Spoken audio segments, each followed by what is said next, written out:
So hey guys, welcome to your channel Exam News. देखो, बहुत सारे बच्चों ने मुझे डीएम किया है ना। ये कुछ स्क्रीनशॉट्स हैं, कुछ मतलब बहुत ही थोड़े से। ये लिस्ट बहुत लंबी है स्क्रीनशॉट्स की, और मैक्सिमम बच्चों की जो प्रॉब्लम्स है वो सेम है। प्रॉब्लम्स क्या है, और इस जो प्रॉब्लम है ना तुम्हारी, इसका सोल्यूशन भी आज मैं लेके आया हूं, और विद प्रूफ लेकर आया हूं कि कैसे चीजें होंगी और तुम्हारे फेवर में होंगी। मैं बेस्ट ऑफ ईदर टर्म की भी बात करूंगा। उसके पहले हम बात करेंगे क्या सारे बच्चे पास होंगे, क्योंकि मैक्सिमम बच्चों की प्रॉब्लम यही है कि क्या सर मैं पास हो पाऊंगा। क्योंकि मुझे तुम्हारे जो तुम मैसेजेस करते हो ना, उसमें ये वाला सिंबल बिल्कुल भी पसंद नहीं है, क्राई वाला। गाइस, खुश रहना सीखो, खुश रहने होगे, सारी चीजें अच्छी होंगी। और कैसे अच्छी होंगी आज के इस वीडियो में बताऊंगा, विद प्रूफ, विद कैलकुलेशन। तो सबसे पहले देखो, हम बात करेंगे एक न्यूज की छोटी सी, ताकि तुम्हें एक प्रूफ मिल जाए कि class 10th and 12th result 2022, no marks needed to pass 2 term exam. Okay guys, yes, 2 term exam pass करने का जो पासिंग मार्क्स होगा वो क्या होगा। तो नीचे आते हैं और समझते हैं इस चीज में क्या लिखा हुआ है। यहां पर देखो, यस, यहां पर एक न्यूज में नीचे एक कॉलम लिखा हुआ है, even though exact weightage of each partition is not known. मतलब एग्जैक्टली टर्म 1 और टर्म 2 के पासिंग मार्क्स क्या है ये किसी को नहीं पता।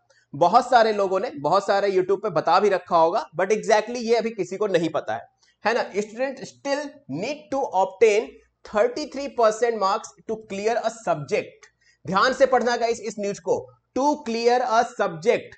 ये बिल्कुल नहीं लिखा है कि टर्म 1 एंड टर्म 2 को क्लियर करने के लिए 33% चाहिए। 33% चाहिए स्टूडेंट्स को पूरे एक सब्जेक्ट को क्लियर करने के लिए, यानी उसे 100 मार्क्स में से टोटल 33 मार्क्स चाहिए, जिसमें आज के टाइम पे हमारा टर्म 1, टर्म 2 और इंटरनल असेसमेंट तीनों ही है। बात समझ में आ रही है? तो हमें ये बिल्कुल जरूरी नहीं कि टर्म 1 में भी 33% चाहिए, टर्म 2 में भी 33% चाहिए और इंटरनल असेसमेंट में भी 33% चाहिए ना। लिखा ही नहीं कहीं, to pass, to clear a subject. अब इस चीज को कैलकुलेटिव वे में समझते हैं। सपोज करो, मान लेते हैं कि तुम्हारे एग्जाम, अच्छा एक चीज और याद करो कि जब पहली बार सर्कुलर आया था कि अब जो एग्जाम्स होंगे वो टर्म 1 एंड टर्म 2 के बेसिस पे होंगे, तो वहां पर सीबीएसई ने लिखा था डायरेक्टली सितंबर 2021 के फर्स्ट करिकुलम में कि जो भी आपको टर्म 1 एंड टर्म 2 का रिजल्ट आएगा वो सिर्फ आपके मार्क्स बताए जाएंगे। वो पास और फेल बिल्कुल नहीं क्लियर किया जाएगा रिजल्ट्स में, है ना। यानी जो टर्म 1 एंड टर्म 2 को ऐड करने के बाद जो रिजल्ट बनेगा उसमें एग्जैक्टली बताया जाएगा कि आप पास हैं या फेल हैं। यानी टर्म 1 एंड टर्म 2 की इंडिविजुअल पास और फेल की तो कोई बात ही नहीं थी।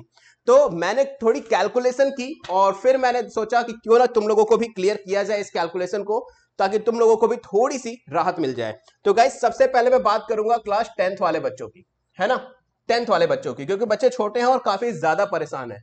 देखो, यहां पर तुम्हारा एक पेपर हुआ है 80 मार्क्स का, और इसके बाद 20 मार्क्स का हुआ है इंटरनल असेसमेंट, और इन 80 मार्क्स को टर्म 1 एंड टर्म 2 में डिवाइड कर दिया गया था इस साल, और ये 20 मार्क्स का इंटरनल असेसमेंट। अब ध्यान से देखो, तो ये वाला पेपर तुम्हारा हुआ था 40 मार्क्स का, ये भी हुआ था 40 मार्क्स का, और इंटरनल असेसमेंट था 20 मार्क्स का, है ना। यही क्राइटेरिया था सब जगह। क्या हो रहा है, क्या सर, बहुत सारे बच्चे क्वेश्चन पूछ रहे हैं चैट सेक्शन में, मतलब इंस्टाग्राम पे, तो मतलब ऐसा हो गया है कि मैं कुछ बच्चों के रिप्लाई नहीं दे पा रहा हूं। I am extremely sorry students. तो 40 जो है इसका 33% चाहिए। ये सीबीएसई ने कब कहा? देखो, अभी तक तो कहीं न्यूज नहीं है। सीबीएसई ने एग्जैक्टली मैंने अभी तुम्हें प्रूफ भी दिया है कि हमें एक सब्जेक्ट को क्लियर करने के लिए 33% चाहिए। तो हमें टोटल कितना चाहिए? 100 में से 33 मार्क्स चाहिए, है ना। अब मान लेते हैं यहां 40 में से और इस 40 में से तुम्हें सिर्फ और सिर्फ कितने मार्क्स चाहिए? 13.2 और 13.2, और प्लस यहां 20 में से हमें इजीली पता है बच्चों कि 15 से 20 के बीच में मिल जाते हैं। तो मान लिया मैंने यहां 20 ही मिल गए, है ना। तो ये प्लस कर लोगे, तुम्हारा 33% से ज्यादा आ जाएगा। बात समझ में आ रही है?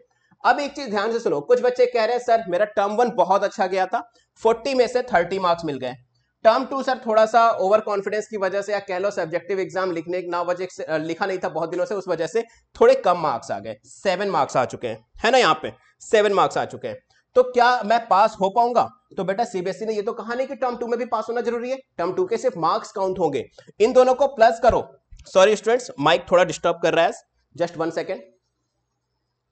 यस, तो यहां पर क्या, इन दोनों को प्लस करो, दैट बिकम्स 37। यार 33% तो वैसे ही ऊपर चले गए तुम, तुम्हें तो टोटल कितने चाहिए थे इन दोनों को मिलाकर? सिर्फ कितने चाहिए थे? 26.2, 26.4। तो देखो अगर तुमने टर्म वाइज अगर तुम्हारे टर्म 1 में मान लो सिंपली, अगर तुम्हारे टर्म 1 में एग्जैक्टली 7 से 10 मार्क्स भी अगर तुम ले आए हो और टर्म 2 में भी 7 से 10 मार्क्स ले आए हो, तो स्टूडेंट्स तुम्हें पास होने से कोई रोक नहीं सकता, क्योंकि मैंने कल की न्यूज में बताया था विद प्रूफ कि सीबीएसई यहां पर ग्रेस मार्किंग या कह लो बोनस मार्किंग की बात कर रही है, जो 1 मार्क्स से लेके 5 मार्क्स तक होने वाला है। तो फेल और पास के बीच में देखो परेशान नहीं होना, तुम पास तो जरूर होगे, है ना बच्चों। अब बात कर लेते हैं क्लास 12th वाले बच्चों की, कि 12th वाले बच्चों का क्या सिनेरियो था।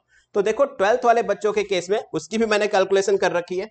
तुम्हारा मार्क्स जो था वो 30 मार्क्स प्लस 30 मार्क्स, सॉरी 35 था, नॉट 30, 35 और प्लस 30 मार्क्स ऐसे डिवाइड किया गया था, term 1, term 2 and internal assessment. तो यहां पर तुम्हें चाहिए होंगे एग्जैक्टली देखा जाए तो 12 मार्क्स, और यहां भी चाहिए होंगे 12 मार्क्स, है ना, क्योंकि तुम्हारा टोटल पासिंग परसेंटेज कितना था? 33% इन दोनों में, टर्म 1 और टर्म 2 में इतना था। भाई यार इतना तो किया ही होगा। एक बच्चे का मेरे पास कल फोन आया कि सर मेरा टर्म 1 बहुत अच्छा गया, टर्म 1 में मेरे 15-12 मार्क्स आ जाएंगे, एंड टर्म 2 में मैंने सिर्फ 9 मार्क्स के क्वेश्चन को अटेम्प्ट किया है। 9 मार्क्स के क्वेश्चन को अटेम्प्ट किया है, कोई दिक्कत नहीं है। अगर सब में हाफ मार्क्स अटेम्प्ट के भी मिलते हैं, तुम्हें पता है सीबीएसई देगा, मॉडरेशन पॉलिसी ऑलरेडी एप्लीकेबल है, इसका भी मैं अपनी पुरानी वीडियोस में प्रूफ दे चुका हूं, कहोगे तो मैं लिंक डिस्क्रिप्शन बॉक्स में भी डाल दूंगा। तो दूसरी चीज क्या है, यहां पर तुम्हें अगर मान लो 10 मार्क्स भी मिल गए, यहां पर तुमने 9 मार्क्स का अटेम्प्ट किया था, चलो 6 मार्क्स तुम्हें मिल गए किसी तरह से, फॉर्मूले से ही लिखे होगा, मिल जाएंगे। कितने हो गए गाइस ये? 16 प्लस अब यहां पर तुम्हें मॉडरेशन पॉलिसी के अकॉर्डिंग ग्रेस मार्क मिलेगा। ग्रेस मार्क कितना हो गया? 5 मार्क्स का। कितना हो गया ये? 21। अभी भी यहां तक नहीं पहुंच पा रहे हो, तो ये बच्चे जो होंगे ना, इन बच्चों को प्रॉब्लम होगी। यानी तुम्हें एटलीस्ट 10 से 10 मार्क्स तो गेन करने पड़ेंगे। मतलब अगर दोनों में मैक्स गेन करते हो, दोनों को मिला के 23 तो ना सही, लेकिन 23 में से अगर हम 5 मार्क्स हटा भी दें तो 17-18 मार्क्स तो तुम्हारे होने ही चाहिए टर्म 1 टर्म 2 में मिला के। तो जिन बच्चों के मार्क्स टर्म 1 एंड टर्म 2 मिलाकर 20 मार्क्स के अराउंड पहुंच रहे हैं क्लास 12th वालों के, उनको घबराने की बात नहीं है, वो इजिली बहुत अच्छे से पास हो जाओगे बच्चों। बात अब ये आती है कि क्या बेस्ट ऑफ ईदर टर्म होगा। तो गाइस हम सब उसी में लगे हुए हैं। ट्विटर और इंस्टाग्राम पे मुझे फॉलो कर सकते हो, SURYA0315, that's my Twitter and Instagram. And देखो ट्विटर पे ऑलरेडी मैंने स्टार्ट कर दिया था कैंपेन, मैंने कहा भी था मैं सीबीएसई को इसे मेल करूंगा, बट टाइम ना मिलने की वजह से कल मैं मेल नहीं कर पाया। तो यहां पर 444 स्टूडेंट्स ने वोट पोल किया हुआ है, और exactly best of either term पे 93.5% बच्चों ने क्लिक किया हुआ है। तो आज ही मैं इसको स्क्रीनशॉट लेके सीबीएसई को मेल करने वाला हूं। एंड तुम्हें पता है सीबीएसई मेल का रिप्लाई करती है, मेरी पुरानी वीडियोस में देख सकते हो। सो ज्यादा से ज्यादा इस वीडियो को फॉलो करो, है ना, ज्यादा से ज्यादा स्टूडेंट्स के साथ शेयर करो, ताकि ज्यादा से ज्यादा कमेंट्स आए और हम फिर से उसका स्क्रीनशॉट लेके सीबीएसई को सेंड कर पाएगा, क्योंकि हमें एक होना पड़ेगा सीबीएसई से अपनी बात पहुंचाने के लिए। हालांकि ऑफिशियल से कल की रात वाली वीडियो मैंने बताया था कि सीबीएसई तक हमारी बात पहुंच चुकी है, डिस्कशन शुरू हो चुका है, तो मैं भी बहुत ही जल्दी तुम लोगों को कोई बहुत बड़ी गुड न्यूज भी दे दूंगा। तो ऐसे ही बने रहो, चैनल को सपोर्ट करते रहो, अपना सब्सक्राइब कर लेना, फॉलो करना है, don't forget to share to all students, जो भी बच्चे हैं उनको आपके साथ शेयर करो, ताकि ज्यादा से ज्यादा बच्चों तक ये न्यूज पहुंच पाएगा। सो आई होप मार्किंग स्कीम समझ में आ गई होगी, डरने की जरूरत नहीं है, पास होने में कोई प्रॉब्लम नहीं होगी। और अब तुम चाहो तो मुझे इंस्टाग्राम पे डीएम भी कर सकते हो अगर कोई प्रॉब्लम हो तो, SURYA0315 गाइस, ट्विटर पे फॉलो कर लेना, और बने रहो एग्जाम न्यूज के साथ। मिलते हैं फिर जैसे ही कोई नई न्यूज आती है। Till then don't forget to like, share and subscribe. Good luck.